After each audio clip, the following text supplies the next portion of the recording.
안녕하십니까. 여의도 24시입니다. 이번 시간에는 유승민에 대해서 얘기를 한번 해보겠습니다.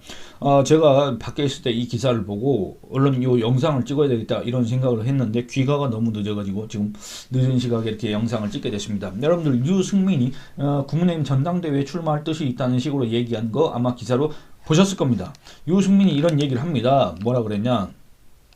CBS 라디오 프로그램의 인터뷰에서 차기 국민의힘 전당대회 여기에 당권 도전을 할 수도 있다는 식으로 얘기를 했습니다. 정말 이 나라를 위해서 제대로 일을 하고 싶다. 또 뭐라 그랬습니까? 보수 정당이 총선 3연패를 하면서 우리 당이 선거에서 지는데 익숙해지고 국회에서 소수가 되는데 너무 익숙해져 있다. 당이 바뀌어야 한다는 문제의식을 갖고 있기 때문에 제가 할 일이 뭔지 고민하고 있다. 이렇게 얘기를 합니다. 여러분들 그러니까 이 말은 뭔 말입니까? 총선 3연패를 했고 우리 당이 지는데 익숙해졌는데 국회에서 소수가 되는데 너무 익숙해졌는데 나 유승민이 들어가서 이걸 바꿀 수 있다. 이런 식으로 지금 얘기하는 거 아니겠습니까? 근데 좀 이해가 안 되는 게 뭐냐면 여러분들 유승민이 그 무슨 선거 전략이나 그 무슨 선거에 주요했던 정책이나 이런 걸 내놓았던 걸 여러분들 기억하십니까? 아니면 유승민이 어떤 박근혜 전 대통령처럼 지역 기반이 있습니까?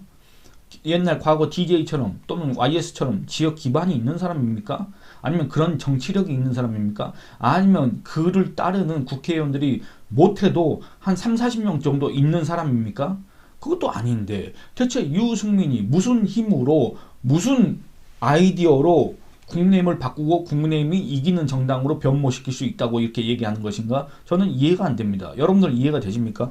그리고 결정적으로 제가 이 유승민에 대해서 하고 싶은 얘기는 뭐냐면 그렇습니다. 정말 끈질기다 이런 얘기를 하고 싶습니다.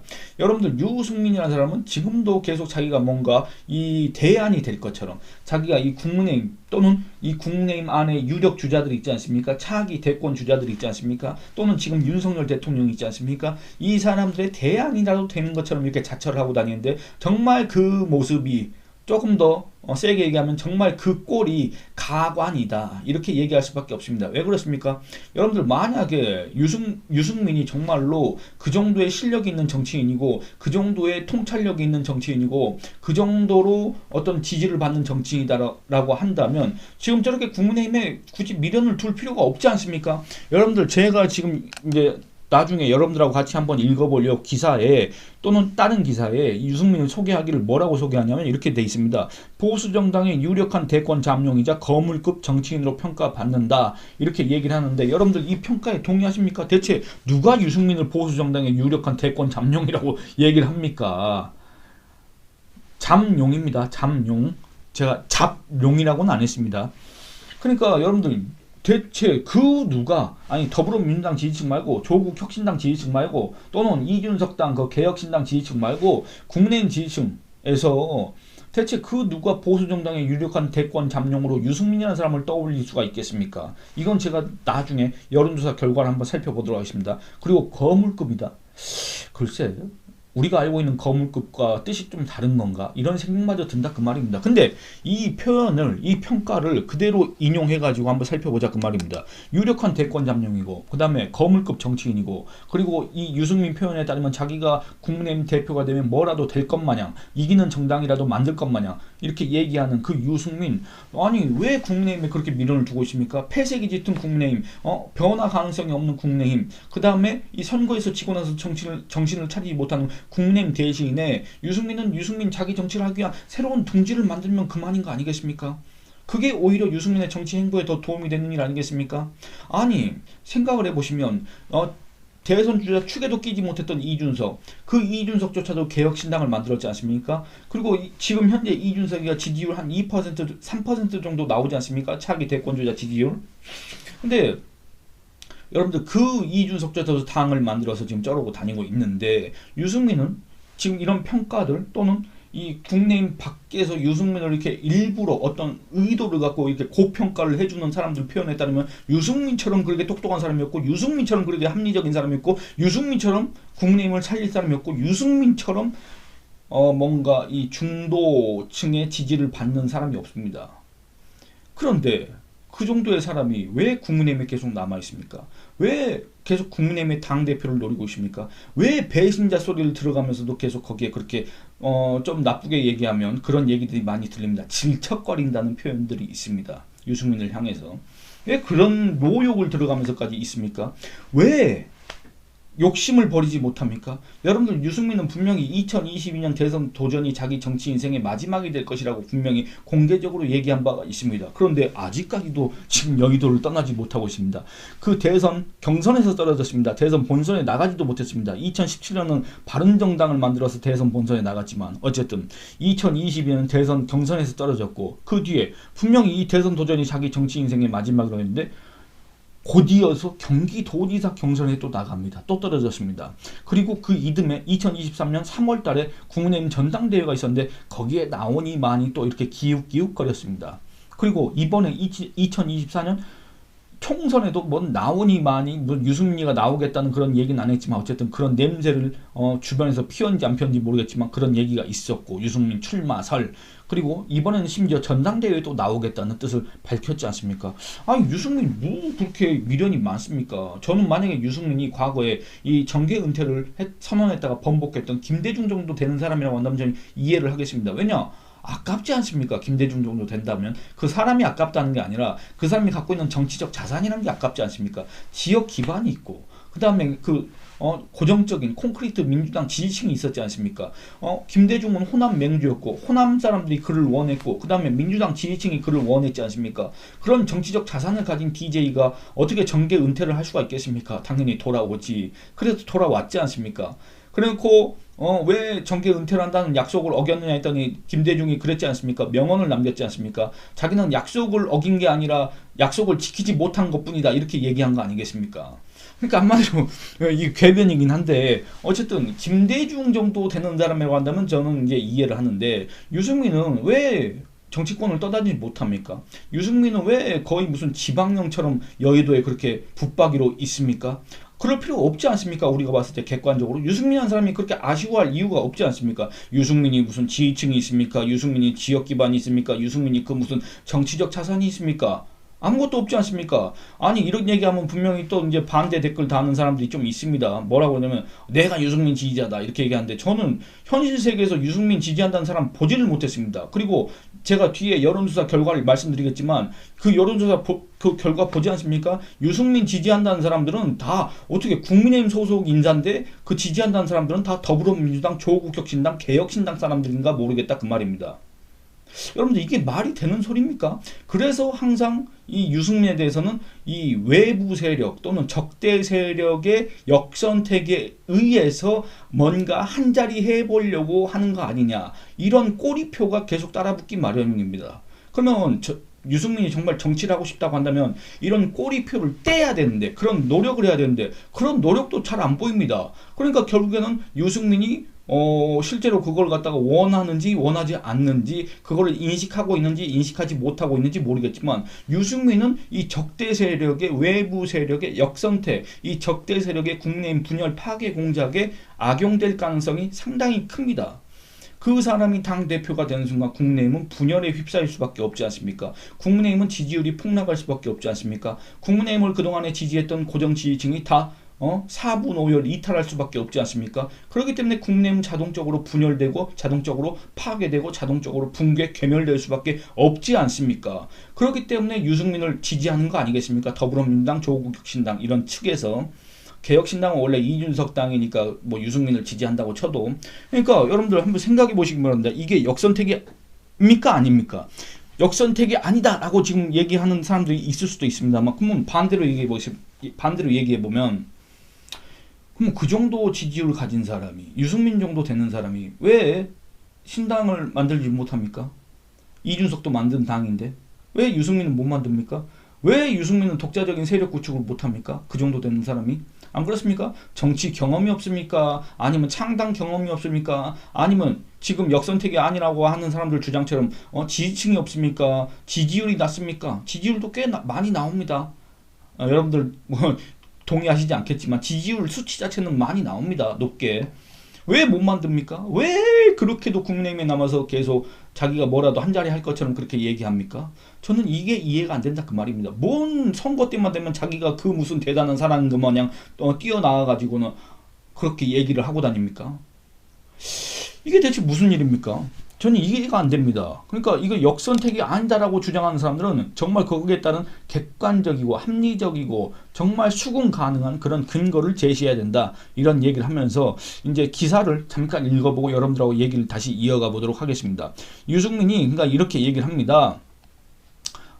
자기를 향한 그 배신자 프레임이 있지 않습니까? 유승민은 배신자다. 이런 얘기에 대해서 말도 안 되는 얘기다. 결국엔 박근혜, 국정농단을 한 박근혜가 국민을 배신한 것이다. 이런 취지로 계속 주장을 하고 있습니다만 여러분들 유승민이 배신자인 이유, 유승민이 배신자라는 소리를 듣는 이유는 두 가지 정도가 있겠습니다. 뭐냐면 하나는 유승민이 집권 여당의 원내대표를 하면서 이 정부, 집권 여당과 정부는 한 몸입니다. 협의를 해야 됩니다. 당정협의라고 하지 않습니까?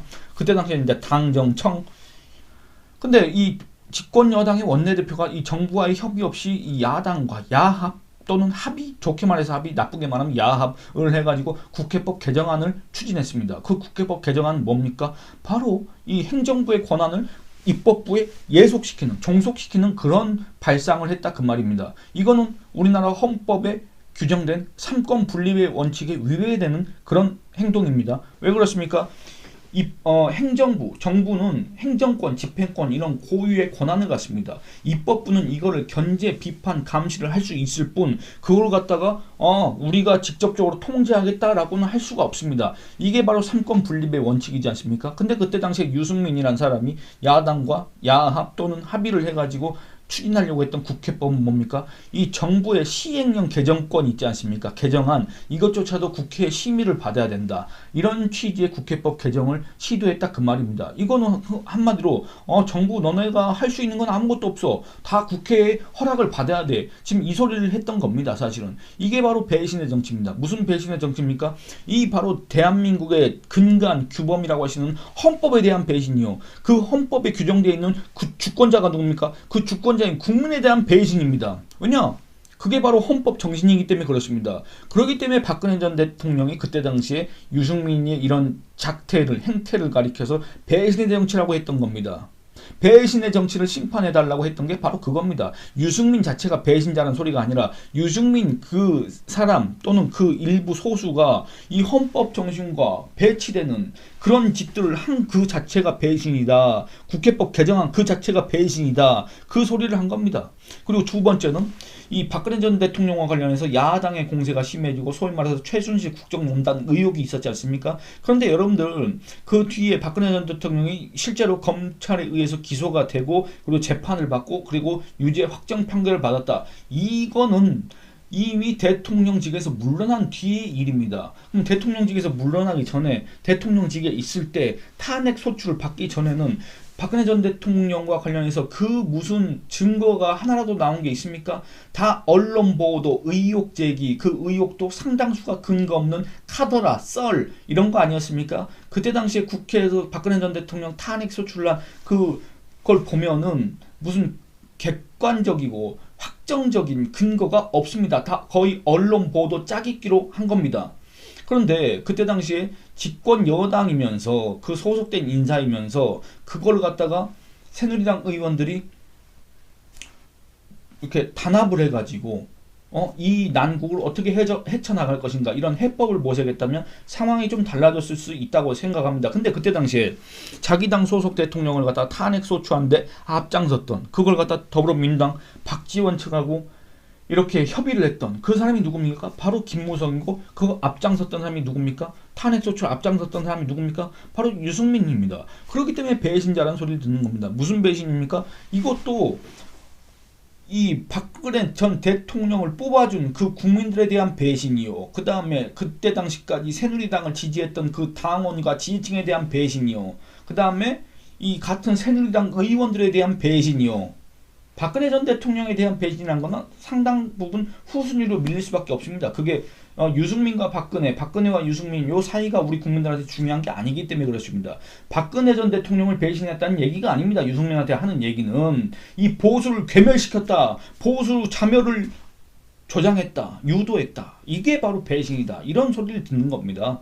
근데 뭔 소리 하고 앉아있는 겁니까? 유승민 씨는. 이해가 안 됩니다. 그리고 유승민이 이런 주장을 했습니다. 전당대회에 나오려면 이 현재 당심 100%로 정해진 전당대회 규정을 개정할 필요가 있다. 이렇게 얘기를 했습니다. 그러니까 이 말은 또 뭔 말입니까? 지금 현재 이 당원 100%로 할 경우에 유승민이가 당대표가 되고 싶은데 당대표가 돼가지고 국민의힘을 파괴 공작을 하고 싶은지 뭔지는 모르겠습니다만, 아니면 윤석열 대통령을 공격하거나 차기 대권주자들 갖다 공격하거나 그러고 싶은지는 모르겠습니다만, 어쨌든 유승민이가 당대표가 되기 위해서는 현재 당심 100%로 할 경우에는 그럴 가능성이 0%지 않습니까? 그렇기 때문에 이걸 바꾸자고 하는 거 아니겠습니까? 근데 이게 너무나도 말이 안 되는 게, 여러분들 한번 생각해 보시기 바랍니다. 예를 들어서 당심 50, 민심 50으로 이렇게 바꾼다라고 할 경우에, 당심은 유승민은 거의 안 찍을 겁니다. 아주 극소수 일부에 불과할 겁니다. 한 자릿수도 안 될, 한 자릿수 5% 미만이 될 수도 있습니다. 그러면 나머지 민심은 뭐겠습니까? 민심은 아마 유승민한테 몰표를 줄 수도 있습니다. 왜냐? 이 국민의힘을 적대하는 세력들이 국민의힘이 가장 안 되는 그런 방향으로 그런 후보한테 몰표를 줄 수밖에 없지 않습니까? 거기에 의해서 전략적 선택을 할 수밖에 없지 않습니까? 그렇다고 한다면 누가 가장 지지율이 높겠습니까? 누가 가장 득표율이 높겠습니까? 바로 유승민입니다. 그렇기 때문에 유승민이 이런 전당대회 룰을 개정하자고 이런 주장을 하는 겁니다. 이게 얼마나 위험한 주장인가 여러분들 한번 살펴보도록 하겠습니다. 제가 이거 아까 그 여론조사 결과를 살펴본다고 했지 않습니까? 이 유승민이라는 사람의 지지층이 어떻게 현실 세계에 존재하는지 그걸 같이 살펴보도록 하겠습니다.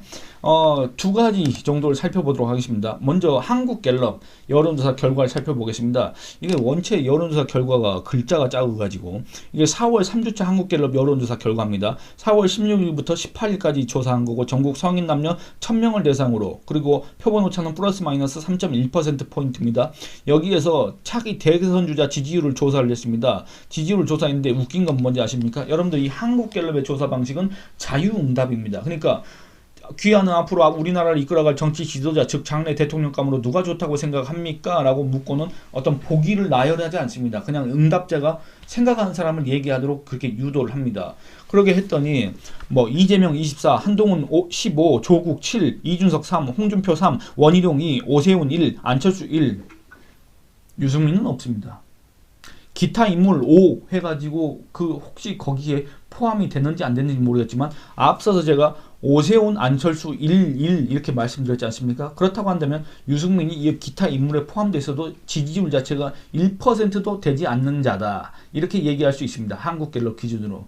이런 자가 어떻게 보수 정당의 유력한 대권 잠룡이며 거물급 정치인입니까? 이런 자가 어떻게 당 대표를 꿈꿀 수가 있습니까? 이런 자가 어떻게 지금까지도 국민의힘에서 뭐나 된 듯이 행세를 할 수가 있습니까?